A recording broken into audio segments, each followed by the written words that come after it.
Hello YouTube, and welcome again to my channel. This time I wanted to talk a little bit about whether or not Jehovah's Witnesses' beliefs are really based on the Bible.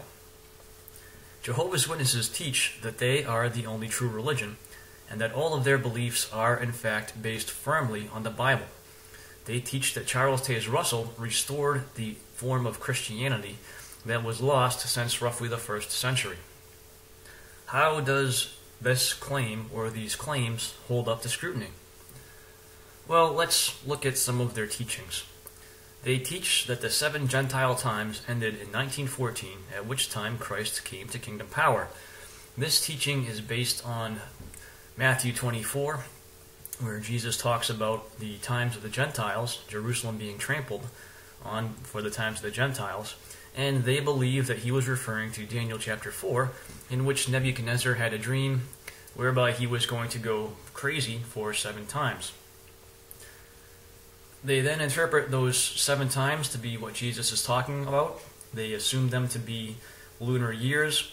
They assume a day for a year applies, and they then base the starting time for that on when Babylon destroyed Jerusalem, and they add the 7 times, and they come down to 1914. So aside from the historical aspects of the argument, let's just address the scriptural aspects of that argument. First of all, what did Jesus actually say in Matthew about his coming? He said that no one would know the day or the hour. So if people wouldn't know it, how is it that he would have provided a formula by which it could have been calculated? Now, the argument that was used all the way back to Russell is that these things couldn't have been known in the past because it was not God's time to reveal them. So, now that it was God's time for these things to be known, he revealed them originally to Charles Taze Russell, and now he reveals them to his organization, Jehovah's Witnesses, which is why they're the only ones that know it. But that claim actually certainly does not stand up under scrutiny. By Charles Taze Russell's own logic, if God had revealed to him those things, Armageddon would have come in 1914. Nothing that God supposedly revealed to Charles Taze Russell about 1914 came to be true. Not a single thing. I've addressed that in another video. By Charles Taze Russell's own logic, that means that God, in fact, did not reveal anything to Charles Taze Russell, but he printed lots of human wisdom. And therefore, there is no reason to believe that his interpretation of the Gentile times, which actually wasn't his, it was one that he borrowed from the Millerite movement, so that interpretation of the Gentile times is in fact not a biblical teaching. Therefore, the scriptures do not in any way, shape, or form support the teaching that Christ came to heavenly power in 1914, or that he was talking about 7 Gentile times. In fact, when you read Daniel chapter 4, it tells you within that chapter that Nebuchadnezzar's vision involving 7 times were fulfilled upon him. There is no indication of any future fulfillment. And when Jesus talks about Jerusalem being trampled, he speaks about it in a future sense from the time that he's in. But for the 7 times to properly apply, he would have had to have spoken of a past tense, because he was on earth well after 607, or well after Jerusalem was really destroyed by the Babylonians. So the teaching of the Gentile times is in fact not a scriptural teaching. You have to read a lot into the Bible, and you have to make a lot of assumptions, and you have to create a lot of backstory for that to be a teaching. So that's not scriptural. Another teaching they have is that the Bible was really written just for anointed Christians. This is one that always used to perplex me, because the Bible itself never actually said that anywhere. And the fact that the Bible never said it means, in all honesty, that it is not a Bible teaching. The Bible was not written just for anointed Christians. So that is another teaching that cannot be supported scripturally. We look at some of the things that Jehovah's Witnesses hold to be part of their sacred worship, parts that cannot be taken away, parts which literally they consider to be necessary for themselves to maintain a good spiritual condition. One of these is, of course, their field ministry. They are known the world over for going out and preaching to people.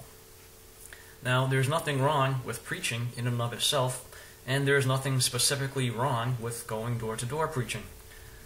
However, Jehovah's Witnesses have to record the amount of time they do this, and they have to then hand in reports detailing their activities, how many hours they spent, how many times they went back to somebody who was interested, how many pieces of literature they placed, how many Bible studies they conducted. That all gets recorded, and it gets reported to their service overseer, and then in turn to the Bethel branch. So right away, a question that you would have to ask yourself is, what is the scriptural basis for recording field ministry activity? In fact, the scriptures say not to be the masters over the faith of another. So anytime somebody spends in that work preaching, in whatever form their preaching takes, that should be something that is between them and God. There is not another human that has the right to judge them based upon the way they do that service. And, in fact, the scriptures in no way, shape, or form advocate reporting that type of service so that you can be basically judged or graded on whether or not you've done enough of that service.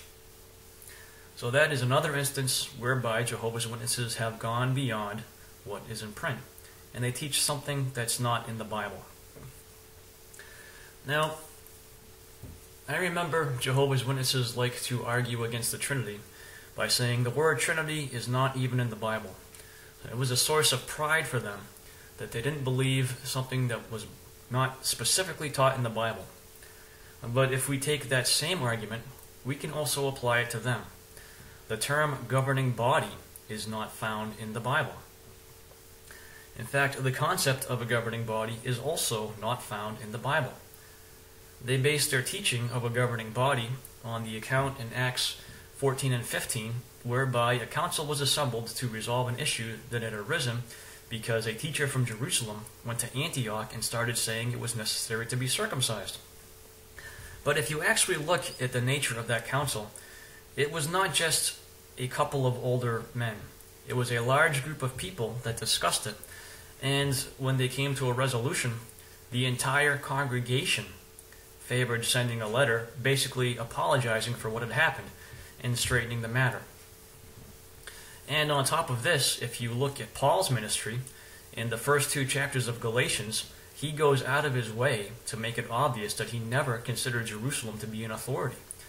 Within the first 17 years of his preaching, he only went there twice, and at no time did he go there to receive direction from them. He actually worked out of the Antioch congregation. And on top of this, outside of the scripture in Acts, there's no other place in the New Testament where you can find such a council of anybody that's assembled to address matters of doctrine.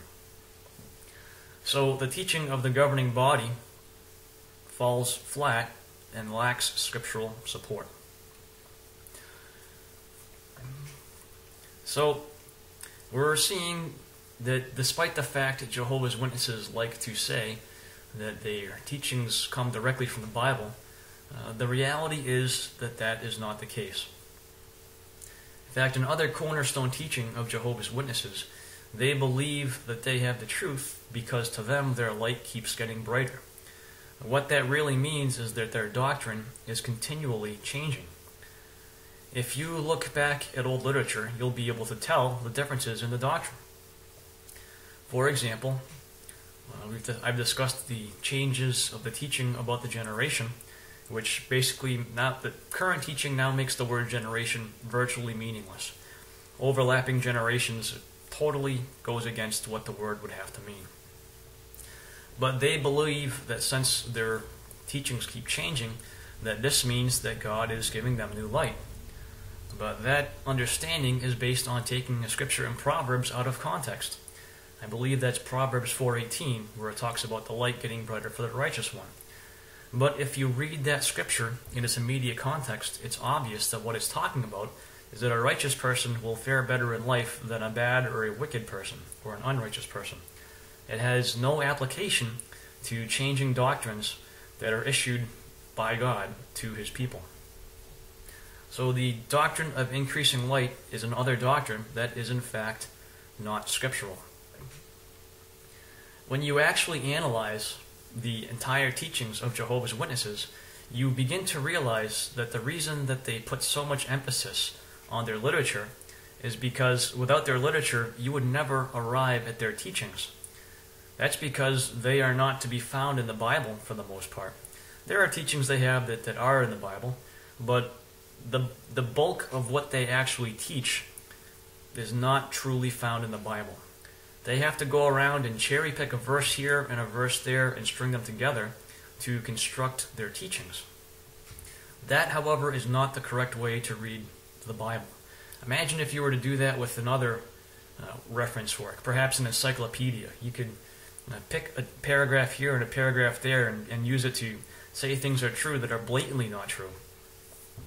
And that's exactly what they're doing with the Bible. They're picking a verse here and a verse there to construct doctrines that are blatantly not in the Scriptures. That is why they have such a problem with people doubting. Because if you doubt and if you begin to do research for yourself, it is not very difficult to come to the conclusion of what they have done. So, that's the real truth about Jehovah's Witnesses. Their teachings are not based on the Bible.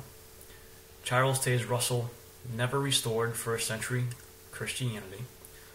And the bulk of what they teach is not true. In fact, much of what they do strongly is contradicted by what's in the Scriptures. For example, their way of dealing with wrongdoers or with sinners. They form judicial committees after you've committed a certain level of sin. Well, where in the Bible do you find the term judicial committee? You don't. If you look back to ancient Israel, when things were tried, they were tried at the city gates so that the trial could be before all onlookers. If you read the account in Corinthians where Paul advocates not associating with the individual called a brother who is carrying on such fornication, the letter is written to the entire congregation. It's not just written to the elders. So everybody was aware of the situation. And when Paul admonished them to forgive the individual who had repented, that letter also was written to the entire congregation. So those matters should be handled by the entire congregation. There is nowhere in the Scriptures that it indicates that the elders act in a secret way on behalf of the congregation. There is no scriptural support for that in any way, shape, or form. And on top of that, the application of this fellowshipping exceeds that which is in the Scriptures. The Scriptures say not to associate with. So that means you wouldn't invite them over to your house for a meal or something. You could still talk to them. The Scriptures only say the individuals you're not supposed to talk with are those who are telling you to deny Jesus. So somebody who's made a mistake and committed a sin, according to Corinthians, hasn't necessarily denied Jesus. And henceforth, treating them as if they had and not allowing anyone to talk to them is horribly excessive and horribly unscriptural. And it's horribly damaging to the person who receives the treatment as well as that individual's friends who now have to force themselves to follow a process which they really don't want to follow. So, next time you hear one of Jehovah's Witnesses tell you that their beliefs are based solely on the Scriptures, why don't you ask them to demonstrate it? They won't be able to, and then when you show them that they're not demonstrating it to you, they'll tell you that your eyes are blinded or that you're under the influence of Satan or something. So anyways, that's my video for this time. Thanks for watching.